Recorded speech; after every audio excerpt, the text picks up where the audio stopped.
Friends, अपने last lecture में हमने बात शुरू की थी ऑपरेटिंग सिस्टम ऑपरेशंस की। उसी को हम कंटिन्यू करते हैं।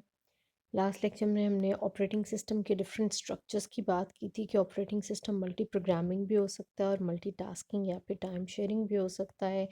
दोनों केसेस में हमने बात ये की थी ये ऑपरेटिंग सिस्टम एक टाइम पे सिर्फ और सिर्फ एक प्रोग्राम को सीपीयू से एग्जीक्यूट नहीं करवा रहा होता, बल्कि multiple processes multiple jobs CPU deal कर रहा होता है। उसी वजह से हमारे पास multiprogramming and multitasking systems आते हैं। बहरहाल आज का हमारा लेक्चर आज का हमारा टॉपिक है operations of operating system. Operating system के ऑपरेशंस की बात हमने शुरू की तो हमने सबसे पहले बात यही की कि ऑपरेटिंग सिस्टम एक इंटरप्ट ड्रिवन सॉफ्टवेयर होने की वजह से इंटरप्ट के आने पे फौरी तौर पर इंटरप्ट को हैंडल करता है, यानी फौरी तौर पर इंटरप्ट को रिस्पॉन्ड करता है। उसके लिए हमने बात की कि अगर हार्डवेयर जनरेटेड इंटरप्ट हो तो हम उसे सिस्टम कॉल हो, अगर सॉफ्टवेयर जनरेटेड इंटरप्ट लाइक कोई एरर जो है कोई किसी किस्म का सॉफ्टवेयर एरर या किसी किस्म का रिक्वेस्ट एरर आता है तो हम उसे ट्रैप का नाम देते हैं। बहरहाल ऑपरेटिंग सिस्टम अपने ऑपरेशंस को परफॉर्म करने के लिए चूँकि इंटरप्ट्स की बेस पे काम कर रहा होता है, इसलिए ऑपरेटिंग सिस्टम इंटरप्ट को हैंडल करने के लिए, इंटरप्ट हैंडलिंग कोड रन करने के लिए अपना जो है वर्किंग का मोड चेंज करता है, सिस्टम का वर्किंग मोड चेंज करता है। जिसकी बेस पे हमें पता चला कि हमारे पास कंप्यूटर में ऑपरेटिंग सिस्टम के साथ ऑपरेटिंग सिस्टम का जो है वो मोड अलग होता है, और यूज़र्स की ऑपरेशंस का करने के लिए हमारे पास मोड अलग होता है, जिसे हम user mode and kernel mode से डिस्टिंग्विश करते हैं। जब यूज़र प्रोग्राम रन हो रहा होता है और सीपीयू किसी यूज़र प्रोग्राम को रन कर रहा होता है, एग्जीक्यूट कर रहा होता है, तब हमारे सिस्टम का मोड यूज़र मोड होता है। लेकिन जब सीपीयू ऑपरेटिंग सिस्टम के किसी कोड को रन कर रहा होता है तो वो कर्नल मोड कहलाता है। ठीक है, दोनों मोड्स को डिस्टिंग्विश करने के लिए हम मोड बिट यूज़ करते हैं। मोड बिट 1 बताती है कि इस वक्त सिस्टम में यूज़र का प्रोग्राम रन हो रहा है सीपीयू से, और मोड बिट 0 ये बताती है कि जिस टाइम पर मोड बिट 0 होती है उस टाइम का मतलब ये होता है कि उस टाइम पर सीपीयू ऑपरेटिंग सिस्टम के किसी कोड को रन कर रहा है, किसी प्रोग्राम को रन कर रहा है। और ऑपरेटिंग सिस्टम का कौन सा कोड रन होता है, बेसिकली जैसे कोई सिस्टम कॉल, जैसे कोई इंटरप्ट आती है तो सिस्टम कॉल को हैंडल करने वाला कोड, उस इंटरप्ट को हैंडल करने वाला कोड, उस सिस्टम कॉल को एग्जीक्यूट करने वाला कोड एक्चुअली ऑपरेटिंग सिस्टम के कर्नल की तरफ से एग्जीक्यूट करवाया जाता है। और तब सीपीयू कर्नल या ऑपरेटिंग सिस्टम के कोड को रन कर रहा होता है, दैट इज़ वो हमारे पास कर्नल मोड कहलाता है। बहरहाल जी, ऑपरेटिंग सिस्टम को अपने ऑपरेशन परफॉर्म करने के लिए कर्नल मोड में आना पड़ता है। अब ऑपरेटिंग सिस्टम कौन कौन से मेन ऑपरेशंस परफॉर्म करता है, वैसे तो अगर हम बात करें तो there is a list of operations that are being performed by operating system. अगर हम बात करना शुरू करें तो ऑलमोस्ट हम कहेंगे कि हमारे कंप्यूटर का हर एक एक छोटे से बड़ा काम, छोटे से लेके बड़ा काम, सब का सब ऑपरेटिंग सिस्टम ही हैंडल करता है, कंप्लीट करता है, डील करता है। तो अल्टीमेटली अगर हम इसको सिस्टम का एक सुपरवाइज़र कहें, ऑर्गेनाइज़र कहें, मैनेजर कहें, तो operating system is everything. Operating system controller है, ऑपरेटिंग सिस्टम रिसोर्स एलोकेटर है, ऑपरेटिंग सिस्टम ओवरऑल हमारे सिस्टम को डील कर रहा था। बहरहाल जो इसकी इंपॉर्टेंट एक्टिविटीज़ हैं, इंपॉर्टेंट ऑपरेशंस हैं, उसमें हमारे पास प्रोसेस मैनेजमेंट है, मेमोरी मैनेजमेंट है, storage management, mass storage management और इनपुट आउटपुट सब सिस्टम को हैंडल करना। ठीक है, इसके अलावा प्रोटेक्शन एंड सिक्योरिटी प्रोवाइड करना। ये इसके 5 ऑपरेशंस हैं जिनको हम बारी बारी डिस्कस करते हैं। सबसे पहले हम प्रोसेस मैनेजमेंट की बात करते हैं। अच्छा, अब आपने अभी जब हम ये चैप्टर नंबर 1 पढ़ रहे हैं तो आपको डिफरेंट नाम नज़र आ रहे हैं कि सीपीयू प्रोसेस को एग्जीक्यूट करता है, सीपीयू प्रोग्राम एग्जीक्यूट कर रहा है, सीपीयू के पास कोई जॉब गई है, सीपीयू किसी टास्क पे काम कर रहा है। मतलब 4 वर्ड्स आप मोस्टली आपने अभी तक इस चैप्टर में पढ़े हैं, प्रोग्राम, प्रोसेस, जॉब या फिर टास्क। ठीक है, जॉब या टास्क तो ओवरऑल हम प्रोसेस के लिए ही यूज़ करते हैं, जॉब या टास्क का वर्ड। लेकिन प्रोग्राम एंड प्रोसेस में बहुत क्लियर डिफरेंस है, और वो ये डिफरेंस है कि हमारे पास देखें, जब एक यूज़र आया, एक रिक्वेस्ट लेकर आया, अपनी कोई भी प्रॉब्लम लेके आया, एज अ प्रोग्राम वो अपनी प्रॉब्लम को लेकर आता है, और कंप्यूटर के पास जैसे ही वो अपनी प्रॉब्लम को लेकर आता है, पीस ऑफ कोड जो भी रिक्वेस्ट लेकर आता है, उसे एज अ प्रोग्राम डील किया जाता है। ठीक है, एज अ प्रोग्राम उसे किसी यूज़र की रिक्वेस्ट बफर के अंदर लगा दिया जाता है। यूज़र की रिक्वेस्ट में उसको जो है ना ऐड कर दिया जाता है, किसी इनपुट डिवाइस के थ्रू उसकी इनपुट ले ली। ठीक है, एंड ओवरऑल मतलब उसकी एक यूज़र की रिक्वेस्ट जितनी भी है उसको सबको इकट्ठा करके रख लिया। जैसे ही वो प्रोग्राम, और उस प्रोग्राम को फिर हमने क्या कर दिया, उस प्रोग्राम को हमने स्केड्यूल करके उसकी जो भी बारी है उसके अकॉर्डिंग हमने उसे एक लिस्ट में अरेंज करके रख दिया। वो लिस्ट कहाँ बनती है, कैसे वो क्यों बनती है, कैसे उसे फेच कर लिया जाता है, उस पे हम बात करते हैं। उस पे भी हम डिटेल में बात करेंगे। अभी हम ये बात करते हैं कि यूज़र ने एक रिक्वेस्ट दी, यूज़र ने अपनी एक प्रॉब्लम सॉल्व करने के लिए डाटा दिया। वो डाटा किसी हार्डवेयर में किसी हार्ड डिस्क में, किसी परमानेंट स्टोरेज में, या किसी भी तरीके से सिस्टम में इनपुट डिवाइस के थ्रू आया। अब जैसे ही यूज़र की उस जॉब को, यूज़र की उस रिक्वेस्ट को कंसीडर कर लिया जाता है फॉर एग्जीक्यूशन। कंसीडर करने का क्या मतलब है? ठीक है, अच्छा चलें, बहरहाल जब कंसीडर कर लिया जाता है फॉर एग्जीक्यूशन, एक जो प्रोसेस यूज़र है उसकी जॉब को या यूज़र की रिक्वेस्ट को जैसे ही कंसीडर कर लिया जाता है फॉर एग्जीक्यूशन, तो वो हमारे पास क्या बन जाता है, वो हमारे पास प्रोग्राम बन जाता है। अब कंसीडर करने का क्या मतलब है? कंसीडर करने का ये मतलब है कि एक यूज़र की रिक्वेस्ट, उससे रिलेटेड सारा इनपुट डाटा, ठीक है, जो भी डाटा एंड इंस्ट्रक्शंस एंड जो भी यूज़र की रिक्वेस्ट से रिलेटेड चाहिए होता है, वो सबको कंप्लीट बना के और पूरी उसकी रिक्वेस्ट को मेमोरी में, रैम में, मेन मेमोरी में जब लोड कर दिया जाता है, तो तब एक्चुअली वो यूज़र की वो रिक्वेस्ट कंसीडर कर ली जाती है फॉर एग्जीक्यूशन। और जब कोई प्रॉब्लम कंसीडर कर ली जाए फॉर एग्जीक्यूशन, तो वो हमारे पास बनता है प्रोग्राम। ठीक है, अब प्रोसेस क्या होता है, जैसे ही वो प्रोग्राम मेन मेमोरी रैम से सीपीयू उठा के उस पे काम करने लग जाता है, यानी उस प्रोग्राम को एग्जीक्यूट करने लग जाता है, तो तब वो प्रोग्राम हमारे पास बन जाता है प्रोसेस। इस हिसाब से अगर हम कहें तो प्रोसेस हमारे पास एक एक्टिव एंटिटी है, जबकि प्रोग्राम हमारे पास पैसिव एंटिटी है। क्यों? क्योंकि प्रोग्राम आपके पास एग्जीक्यूशन में नहीं होता, जबकि process is always a program that is under execution, in execution. जिस प्रोग्राम के ऊपर काम हो रहा होता है, एग्जीक्यूशन हो रही होती है, उसे हम क्या बोलते हैं? उसे हम प्रोसेस बोलते हैं। लेकिन जब तक किसी प्रोग्राम को सीपीयू के पास पास नहीं किया जाता, बल्कि वो रैम के अंदर रिज़ाइड कर रहा होता है, और वो सिर्फ कंसीडर किया होता है उसको फॉर एग्जीक्यूशन, वो अपनी बारी का इंतज़ार कर रहा होता है कि कब सीपीयू से फेच करे और इस पे काम करे, तब तक वो हमारे पास प्रोग्राम कहलाता है। ठीक है, इसके अलावा जॉब, टास्क, ये डिफरेंट टाइम पे यूज़ होते हैं ये वर्ड्स। बहरहाल हमने फोकस करना है प्रोसेस एंड प्रोग्राम में, और इन दोनों के हमें डिफरेंस क्लियर पता होना चाहिए। सिंपल सी बात है, ऐसा प्रोग्राम जिसके ऊपर एग्जीक्यूशन हो रही है, जो सीपीयू के पास एग्जीक्यूशन के लिए एग्जीक्यूट होने के लिए गया हुआ है, वो हमारे पास क्या कहलाएगा? वो हमारे पास प्रोसेस कहलाएगा। और जब तक वो एग्जीक्यूशन के लिए नहीं जाता, रैम में पड़ा रहता है, तब तक वो प्रोग्राम कहलाता है। बहरहाल जी, अब प्रोसेस मैनेजमेंट में सीपीयू ने करना क्या होता है, हम इस पे आते हैं। ठीक है, ये तो हमारे पास एक इन्फॉर्मेशन हमें मिल गई। अब हम वापस आते हैं अपने टॉपिक पे, that is operating system operations. उसमें बात कर रहे हैं प्रोसेस मैनेजमेंट। अब प्रोसेस मैनेजमेंट करते हुए ऑपरेटिंग सिस्टम ने क्या करना है एक्चुअली? प्रोसेस मैनेजमेंट करते हुए ऑपरेटिंग सिस्टम ने प्रोसेस की कंप्लीट एग्जीक्यूशन पे काम करना है।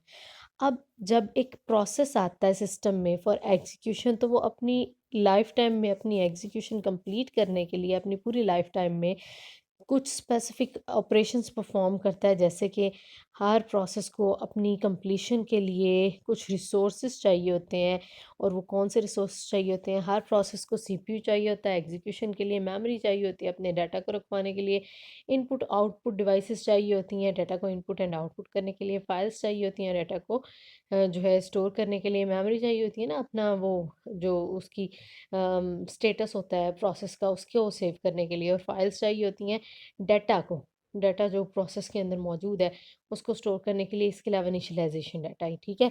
एक प्रोसेस को अपनी पूरी लाइफ टाइम में अपनी एग्जीक्यूशन कंप्लीट करने के लिए जिन जिन रिसोर्सेज की सिस्टम की ज़रूरत होती है, ये हमने मेन बात की है, जनरल बात की है, लेकिन इसके अलावा हर प्रोसेस की अपनी नीड भी हो सकती है। बहरहाल हर प्रोसेस को सीपीयू चाहिए एग्जीक्यूशन के लिए, मेमोरी चाहिए जहाँ पे वो रिजाइड कर सके, उसे वो इनपुट आउटपुट डिवाइसेस चाहिए जिनसे वो इनपुट और आउटपुट कर सके, फाइल्स चाहिए जिनमें वो परमानेंटली डाटा स्टोर कर सके, और इनिशियलाइजेशन डाटा चाहिए।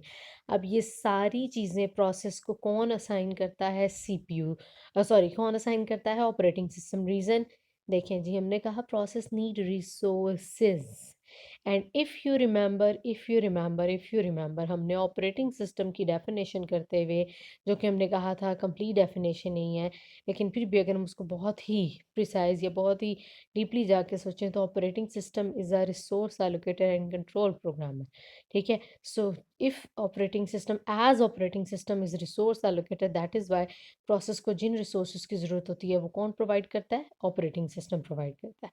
ओके, देन प्रोसेस को अपनी कंप्लीशन के बाद प्रोसेस टर्मिनेशन की ज़रूरत होती है, यानी जैसे ही प्रोसेस इनिशियलाइज होके एग्जीक्यूट होके कंप्लीट हो जाता है, फिर प्रोसेस की टर्मिनेशन की बारी आती है।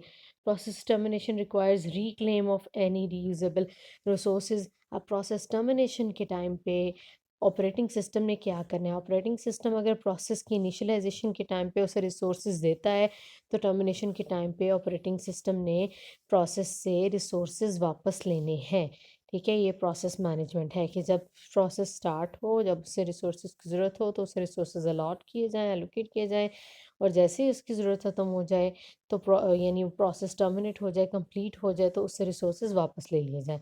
बहरहाल जी, हमारे पास सिंगल थ्रेडेड और मल्टी थ्रेडेड। अच्छा, अब हमारे पास जो है ना प्रोसेसेस दो तरह के होते हैं, सिंगल थ्रेडेड होते हैं और मल्टी थ्रेडेड होते हैं। अब थ्रेड किसे कहते हैं? थ्रेड वर्ड निकला है जी धागे से, बिल्कुल वैसे ही है। धागे का क्या मतलब है?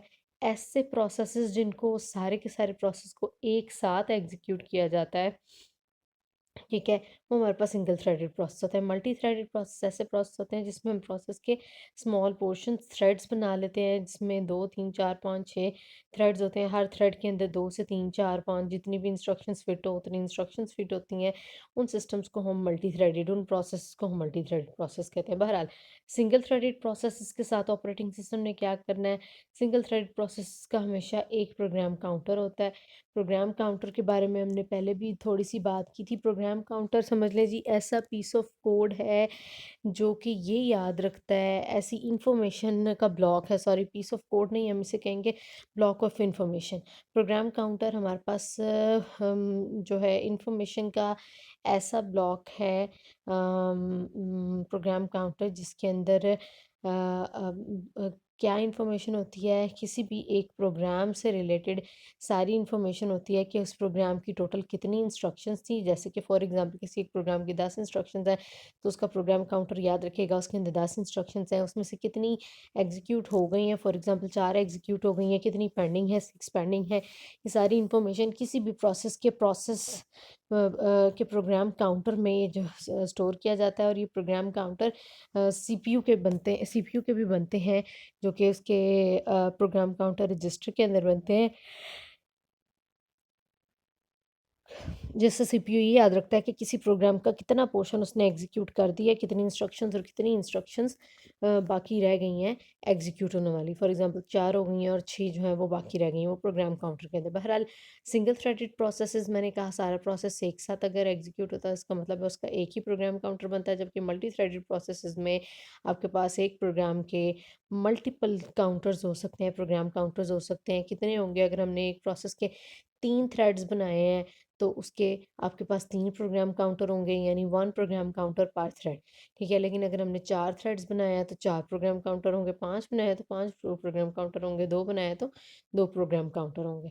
जबकि सिंगल थ्रेडेड प्रोसेस में एक ही प्रोग्राम काउंटर बनाया जाएगा, ऑपरेटिंग सिस्टम एक ही प्रोग्राम काउंटर बनाएगा, और इट स्पेसिफाइंग प्रोग्राम काउंटर क्या करता है? It specify the location of next instruction to execute. Process execute instructions sequentially one at a time until completion, ठीक है। सिंगल थ्रेड प्रोसेस में एक इंस्ट्रक्शन एग्जीक्यूट होती है, फिर वो जब कंप्लीट हो जाती है फिर दूसरी इंस्ट्रक्शन, फिर तीसरी इंस्ट्रक्शन यानी एक सीक्वेंस फॉलो किया जाता है।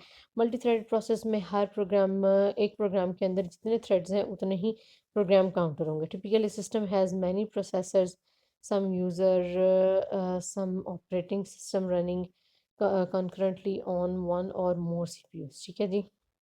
एक सिस्टम में बहुत से प्रोसेस एक साथ रन हो रहे हैं जिन्हें ऑपरेटिंग सिस्टम ने हैंडल करना होता है। कुछ यूज़र प्रोसेस होते हैं, कुछ ऑपरेटिंग सिस्टम के प्रोसेसेस होते हैं। ठीक है।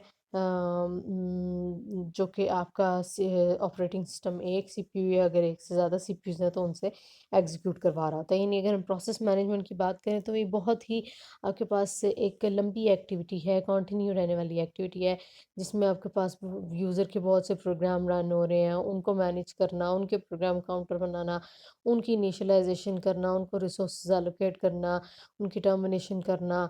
फिर इसी तरह बहुत से कर्नल प्रोसेसेस यानी ऑपरेटिंग सिस्टम के प्रोसेस चल रहे होते हैं जिन्हें स्टार्ट करना, देन यूज़र कर्नल मोड को यूज़र मोड से कर्नल मोड में जाना, कर्नल मोड से यूज़र मोड में आना। ये सारे की सारी एक्टिविटीज़ ऑपरेटिंग सिस्टम परफॉर्म करता है और ये उसकी कहलाती है प्रोसेस की management. concurrently concurrency by multiplexing the CPUs among the processes और थ्रेड्स। अच्छा, अब आपके पास अगर मल्टीपल सीपीयूज हैं और वो मल्टीपल प्रोसेस पे काम कर रहे हैं तो मल्टीप्लेक्सिंग के थ्रू उनकी कॉन्करेंसी को मैनेज किया जाता है। अब मल्टी थ्रेडिंग मल्टीप्लेक्सिंग क्या होती है? मल्टीप्लेक्सिंग अगर आपको याद हो तो उसमें हम मल्टीपल जो है आपके पास रिक्वेस्ट को इकट्ठा जो है ना लेके चलते हैं। तो मल्टीप्लेक्सिंग आपके पास ऐसे ही है जिसके अंदर हम बहुत से प्रोसेस को एक साथ सीपीयू को देते हैं और सीपीयू उनके ऊपर काम कर रहा होता है। बहरहाल प्रोसेस मैनेजमेंट के अंदर ये सारी वो एक्टिविटीज़ हैं जो कि ऑपरेटिंग सिस्टम को परफॉर्म करनी होती हैं। प्रोसेस मैनेजमेंट की एक्टिविटीज़ को अगर हम लिस्ट आउट करें तो कुछ इस तरह से है कि ऑपरेटिंग सिस्टम रिस्पॉन्सिबल है आपके पास प्रोसेस मैनेजमेंट के दौरान इन फॉलोइंग एक्टिविटीज़ का कौन कौन सी क्रिएट करना और डिलीट करना यूज़र एंड सिस्टम प्रोसेसेस को, चाहे यूज़र प्रोसेस या सिस्टम प्रोसेस से क्रिएट करना, यानी क्रिएट करने के टाइम पे एलोकेशन ऑफ रिसोर्सेज करना और जो है डिलीट करने के टाइम पे प्रोसेस की प्रीएम्पशन कराना। Suspending and resuming processes, process को सस्पेंड करना और फिर उसे रिज्यूम करना। सस्पेंड कब करना? जब किसी प्रोसेस को सीपीयू छोड़ के इनपुट आउटपुट डिवाइस के पास जाना है तो तब उसको सस्पेंड करना, और फिर जब वो अपनी इनपुट आउटपुट कंप्लीट करके दोबारा सीपीयू लेना चाहे तो उसे रिज्यूम करना। या फिर जब हमने time sharing multitasking operating system की बात की तो उसमें आपके पास प्रोसेस की सस्पेंडिंग डिफरेंट तरीके से हो सकती है। वो ये कि फॉर एग्जांपल 5 प्रोसेस हैं उसमें से एक प्रोसेस ने 2 सेकंड तक सीपीयू को यूज़ कर लिया, तो अब चूंकि दूसरे की बारी है तो उसको टर्मिनेट कर दिया जाएगा, उसको सस्पेंड टर्मिनेट नहीं सॉरी उसको सस्पेंड कर दिया जाएगा रनिंग प्रोसेस को और न्यू प्रोसेस को लोड कर दिया जाएगा मेमोरी के अंदर। ठीक है। सो सस्पेंड करना प्रोसेस को एंड रिज्यूम करना प्रोसेस को। रिज्यूम जहाँ पे वो स्टॉप हुए हैं, जहाँ पे वो रुके हुए थे, जैसे कि मल्टीटास्किंग ने कहा कि बार बार प्रोसेस स्विच करते हैं, तो जहाँ पे वो रुके हुए थे वहाँ से रिज्यूम करना, ये भी हमारे पास एक प्रोसेस मैनेजमेंट की एक्टिविटी है। Then providing mechanisms for process synchronisation किस तरह से करनी है, किस तरह प्रोसेस के दरमियान डाटा को सिंक्रोनाइज रखना है, डाटा की मल्टीपल कॉपीज ना बने, वो काम करना। देन प्रोसेस कम्युनिकेशन के लिए मैकेनिज्म्स प्रोवाइड करना कि मल्टीपल प्रोसेसेस की आपस में कम्युनिकेशन, उनको अगर एक दूसरे का डाटा या एक दूसरे की आउटपुट या इनपुट चाहिए तो उनके दरमियान कम्युनिकेशन कराना। कैसे करवाते हैं ये सारी डिटेल्स पूरा चैप्टर हमने कंप्लीट करना है प्रोसेस मैनेजमेंट। बहरहाल providing mechanisms for deadlock handling, अगर कहीं पर डेडलॉक आ जाता है, डेडलॉक क्या है, उसे हैंडल कैसे करते हैं, उस पर भी हम बात करेंगे। बहरहाल ये हमारे पास प्रोसेस मैनेजमेंट के दौरान ऑपरेटिंग सिस्टम ने कौन कौन सी एक्टिविटीज़ परफॉर्म करनी होती हैं, उन एक्टिविटीज़ की हमने एक लिस्ट बना ली। इसके अलावा ऑपरेटिंग सिस्टम का क्या काम है? मेमोरी को मैनेज करना। अब मेमोरी को मैनेज करने का क्या मतलब है? मेमोरी का जब जहाँ पे भी हम वर्ड यूज़ करेंगे मेमोरी का मतलब है मेन मेमोरी यानी कि RAM, random access memory, temporary memory, volatile memory. इस टेम्पररी मेमोरी को मैनेज करने का क्या मतलब है? इसको मैनेज करने का क्या मतलब ये है कि इसके ऊपर जो डाटा है उसको मेंटेन करना, उसे मैनेज करना। All data in memory before and after. अब हमें पता है कि जिस भी प्रोग्राम ने प्रोसेसिंग के लिए सीपीयू के पास जाना है उसे मेमोरी के अंदर मौजूद होना चाहिए। तो मेमोरी के अंदर किसी भी डाटा का जो है ना किसी भी डाटा को रखवाना, वहाँ से प्रोग्राम प्रोसेस के डाटा को रखवाना, वहाँ से प्रोसेस के डाटा को लेना, ठीक है, अपडेट करना, दोबारा मेमोरी पे रखवाना, आउटपुट डिवाइस तक पहुँचाना, ये सारा कुछ मेमोरी मैनेजमेंट में आता है।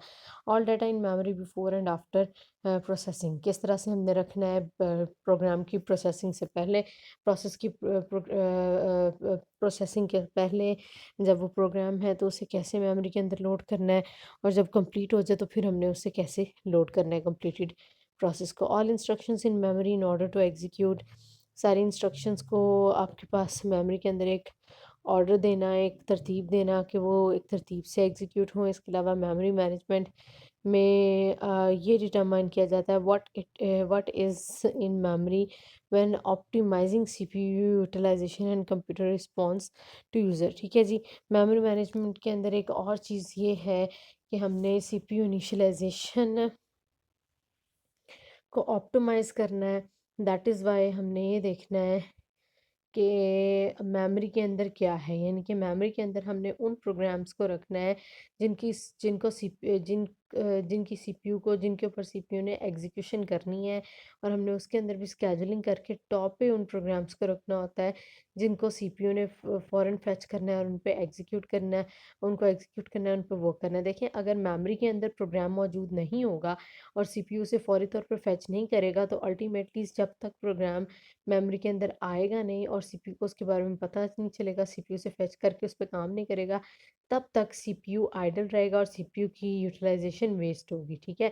सो हर प्रोग्राम जिसने एग्जीक्यूट होना है उसे मेमोरी में मौजूद होना ज़रूरी है। और ये कौन मेक श्योर करता है? ये ऑपरेटिंग सिस्टम मेक श्योर करता है, और बाहर से जो है ऑपरेटिंग सिस्टम मेक श्योर करता है कि जिन पे काम होना है, जिन प्रोसेसेस पे जिन प्रोग्राम्स को सीपीयू ने एग्जीक्यूट करना है, उनको वो रैम के अंदर मेमोरी के अंदर लोड करें ताकि सीपीयू फारिग ना बैठे। मेमोरी मैनेजमेंट में क्या क्या activities actually operating system perform करता है? ट्रैक रखता है which parts of memory are currently being used and by home.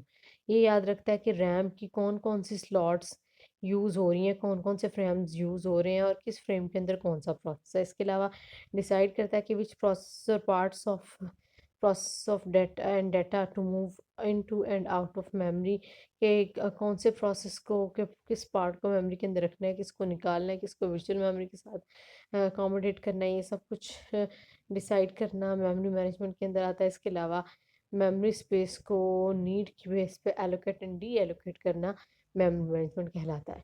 Storage management हमारे पास क्या है? स्टोरेज मैनेजमेंट में ऑपरेटिंग सिस्टम, अब पहले मेमोरी मैनेजमेंट में हम रैम, वोलेटाइल मेमोरी की बात कर रहे थे, टेम्पररी मेमोरी की बात कर रहे थे, जबकि स्टोरेज मैनेजमेंट में हम non volatile memory, hard disk की परमानेंट स्टोरेज की बात करेंगे। Operating system provides uniform logical view of information storage, abstract physical properties to digital unit file. Every medium is controlled by device. Each medium is controlled by device. For example, disk driver varying properties include access speed, capacity, data transfer rate, access method and etc. बहरहाल जी, हम actually ये क्या कहना चाह रहे हैं storage management में? वो ये कहना चाह रहा है कि हमारे पास जो हमारी हार्ड डिस्क हैं या ड्राइव्स हैं, उनकी कैपेसिटी के अकॉर्डिंग वहाँ पे डाटा रखवाना, वहाँ से डाटा को रिमूव करना एंड ऑल, ये सब कुछ आपका स्टोरेज मैनेजमेंट के अंदर आता है। File system management. अच्छा, जब हम स्टोरेज मैनेजमेंट कर रहे हैं तो उसमें एक चीज़ आती है फाइल सिस्टम।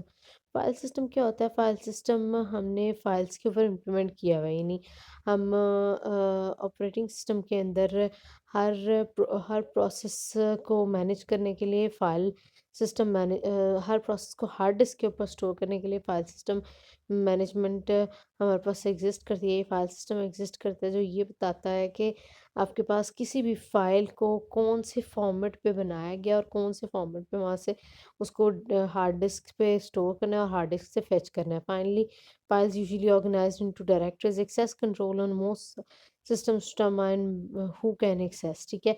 अब किस फाइल को कौन यूज़ कर सकता है, किस तरह यूज़ कर सकता है, कितना यूज़ कर सकता है, वो सब कुछ आपके पास ये फाइल सिस्टम बताता है। बहरहाल जी, इस फाइल सिस्टम को मैनेज करना, इसके साथ जो है वो काम करवाना, ये हमारे पास सारे का सारा फाइल सिस्टम का काम होता है, और ये एक्चुअली स्टोरेज मैनेजमेंट के अंडर आता है। ऑपरेटिंग सिस्टम ने कौन कौन सी एक्टिविटीज़ करनी है स्टोरेज मैनेजमेंट करते हुए? फाइल्स एंड डायरेक्टरीज को क्रिएट एंड डिलीट करना है, प्रिमिटिव बनाने हैं to manipulate files and directories. Primitives means permissions कह लें, ऐसी इंस्ट्रक्शंस बनानी है जो कि फाइल्स को चेंज करने, एडिट करने के लिए यूज़ होंगी। इसके अलावा कुछ और जो एक्टिविटीज़ परफॉर्म करनी है उसके अंदर हमारे पास आएगा mapping files on to secondary storage, यानी सेकेंडरी स्टोरेज पे, परमानेंट स्टोरेज पे फाइल्स को मैप करना, उन्हें उनकी प्रॉपर प्लेस पे पहुंचाना, और बैकअप फाइल्स को परमानेंट स्टोरेज के ऊपर केयरफुली, बहुत सेफली स्टोर करना है। ये सब कुछ हमारे पास क्या आता है, ये सब कुछ हमारे पास कहलाता है स्टोरेज मैनेजमेंट, यानी कंप्यूटर सिस्टम की स्टोरेज को मैनेज करना। ये ऑपरेटिंग सिस्टम का एक काम है। इसके अलावा मैस स्टोरेज मैनेजमेंट भी उसका काम है। मैस स्टोरेज मैनेजमेंट में हमारे पास हम देखते हैं कि यूजली जो हार्ड डिस्क होती हैं वो डाटा को स्टोर करने के लिए यूज़ होती हैं, उस डाटा को जो कि मेमोरी के अंदर फिट नहीं होता। जैसे कि हमने वर्चुअल मेमोरी का कॉन्सेप्ट लिया था, हार्ड डिस्क के कुछ पोर्शन को हम as a main memory use कर लेते हैं। और proper management is central importance, either speed of computer operation hangs on disk subsystem and its algorithm।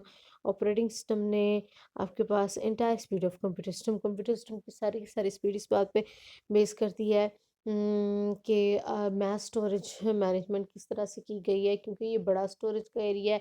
इसकी किस पोर्शन को एज अ हार्ड डिस्क और किसको हमने as a virtual memory use करना है, और किस तरह से इसके बारे में हमने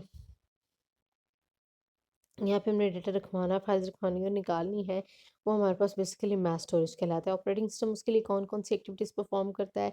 फ्री स्पेस मैनेजमेंट करता है कि कहीं कोई खाली जगह ना रह जाए, हर सेक्टर, हर ट्रैक के ऊपर डेटा को स्टोर किया जाए।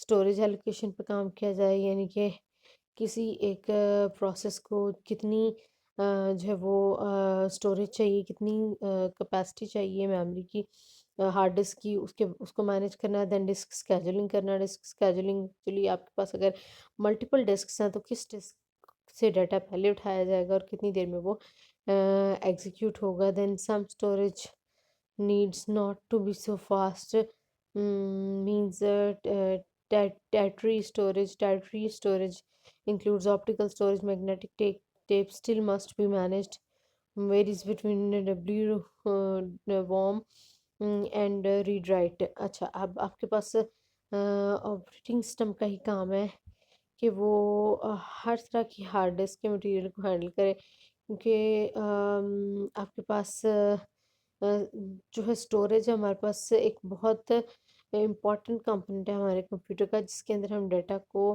परमानेंटली स्टोर करते हैं।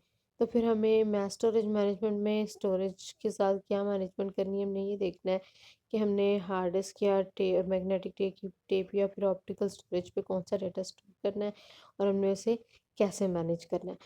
कैसे मैनेज करना है बेसिकली ये कौन करता है, ये सब कुछ ऑपरेटिंग सिस्टम करता है। ऑपरेटिंग सिस्टम का काम सिर्फ मेमोरी मैनेजमेंट करना नहीं, स्टोरेज मैनेजमेंट करना नहीं, बल्कि मैस स्टोरेज मैनेजमेंट करना भी ऑपरेटिंग सिस्टम की एक ऑपरेशन एक्टिविटी है। इनपुट आउटपुट सब सिस्टम के साथ काम करना। इनपुट आउटपुट सब सिस्टम क्या है? हमारे पास ऑपरेटिंग सिस्टम का एक इम्पॉर्टेंट टास्क ये भी है कि अगर कोई यूज़र अपने कंप्यूटर के ऊपर रिक्वेस्ट लेकर आता है और उसे अपनी कंप्लीशन के लिए सीपीयू और इनपुट आउटपुट डिवाइसेस भी चाहिए, तो operating system input output devices को, उस प्रोसेस को एलोकेट करवाना और डी एलोकेट करवाना, ये किसका काम होता है? ये ऑपरेटिंग सिस्टम का काम होता है। ठीक है, क्योंकि क्योंकि कोई भी प्रोसेस खुद से इनपुट आउटपुट की रिक्वेस्ट नहीं कर सकता, बल्कि हमें पता होता है कि ऑपरेटिंग सिस्टम का बेसिकली एक मकसद ये है कि वो पिकुलरिटीज़ हार्डवेयर डिवाइसेस की यूज़र से छुपा के रखें, यानी यूज़र्स को ना पता हो कि कैसे बिहाइंड द सीन क्या काम हो रहा है। यूज़र जस्ट अपनी रिक्वेस्ट करें इनपुट की, आउटपुट की, और बाकी इनपुट आउटपुट करवाना प्रोसेस के लिए ये किसका काम है? ये ऑपरेटिंग सिस्टम का काम है। ऑपरेटिंग सिस्टम इनपुट आउटपुट सब सिस्टम्स को हैंडल करते हुए किन किन चीज़ों के लिए रिस्पॉन्सिबल है? मेमोरी मैनेजमेंट करना इनपुट आउटपुट के लिए, जिसके अंदर बफरिंग होती है। बफरिंग में एक्चुअली डाटा को टेम्परेली स्टोर किया जाता है, जब वो ट्रांसफ़र हो रहा होता है। कैशिंग में आपके पास डाटा को स्लो स्टोरेज से फास्ट स्टोरेज के अंदर लेके आया जाता है। स्पूलिंग में जो है ना, over lapping output of one job with input of other job, एक जॉब की इनपुट को दूसरी जॉब की इनपुट के ऊपर लगा देते हैं, तो अल्टीमेटली आपके पास जो है फास्ट डाटा कम्युनिकेशन के लिए हमें क्या करना होता है, हमें बफरिंग, कैशिंग एंड स्पूलिंग का काम करना होता है। और ये भी कौन करता है? ऑपरेटिंग सिस्टम करता है। Operating system general device driver interface provide करता है यूज़र को, ताकि वो डिवाइस के साथ इंटरेक्ट कर सकें, और ड्राइवर जो है वो स्पेसिफिक हार्डवेयर डिवाइसेस के लिए स्पेसिफिक होते हैं। बहरहाल कंप्यूटर का प्रोसेस का आपने कहा कि अपनी लाइफ में उसने सिर्फ सीपीयू को यूज़ नहीं करना है, एग्जीक्यूशन नहीं करना है, बल्कि इनपुट आउटपुट भी करना है। तो इनपुट आउटपुट सब सिस्टम को बनाना, उसे मैनेज करना, यूज़र के प्रोसेस को लोड करना, अनलोड करना, अ, उसके लिए इनपुट करवाना, आउटपुट करवाना, ये भी हमारे पास इनपुट आउटपुट सब सिस्टम का ये सब कुछ इनपुट आउटपुट सब सिस्टम का काम है। और ये भी हमारे पास हमारे कंप्यूटर सिस्टम का एक हमारे ऑपरेटिंग सिस्टम का बेसिकली एक इम्पॉर्टेंट टास्क, एक इम्पॉर्टेंट ऑपरेशन है। इसके अलावा प्रोटेक्शन एंड सिक्योरिटी प्रोवाइड करना भी ऑपरेटिंग सिस्टम का काम है। प्रोटेक्शन के अंदर ये है कि किसी भी ऑपरेटिंग सिस्टम किसी भी जो है ना हम्म, हम्म,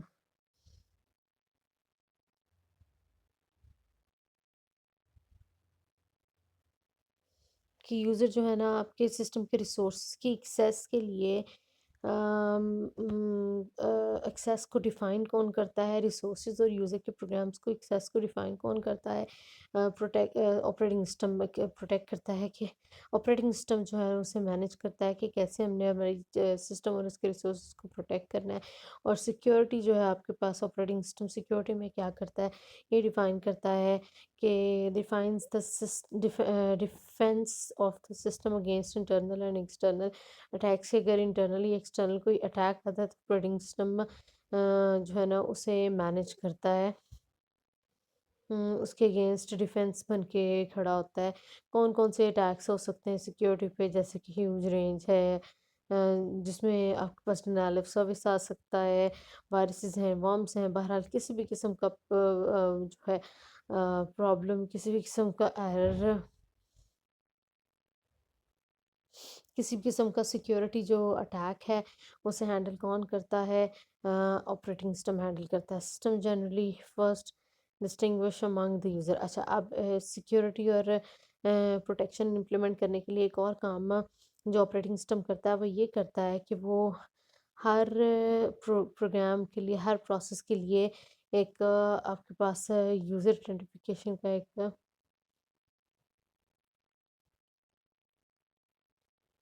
मैकेनिज्म इंक्लूड करवाए, जिसके अंदर ये देखा जाए कि किस यूज़र को कौन से रिसोर्सेज और कौन से प्रोसेस यूज़ करने की परमिशन है और कौन से रिसोर्सेज एंड प्रोसेस वो यूज़ नहीं कर सकता। इसी तरह ग्रुप्स बनाए जाते हैं जिसमें मल्टीपल यूजर्स होते हैं, और उसके ऊपर ग्रुप के ऊपर रिस्ट्रिक्शंस लगाई जाती हैं कि एक ग्रुप में रहने वाले जितने भी यूजर्स हैं वो कौन कौन से प्रोसेस को यूज़ कर सकते हैं और कौन से को यूज़ नहीं कर सकते। ऐसी कुछ एक्टिविटीज़ करके ऑपरेटिंग सिस्टम सिस्टम के अंदर प्रोटेक्शन एंड सिक्योरिटी को इंक्लूड करता है। ठीक है जी, आज हम ऑपरेटिंग सिस्टम के ऑपरेशंस तक रखते हैं। नेक्स्ट अपने लेक्चर में हम कंप्यूटिंग इन्वायरमेंट की बात करेंगे। आज यहीं से स्टार्ट करते हैं।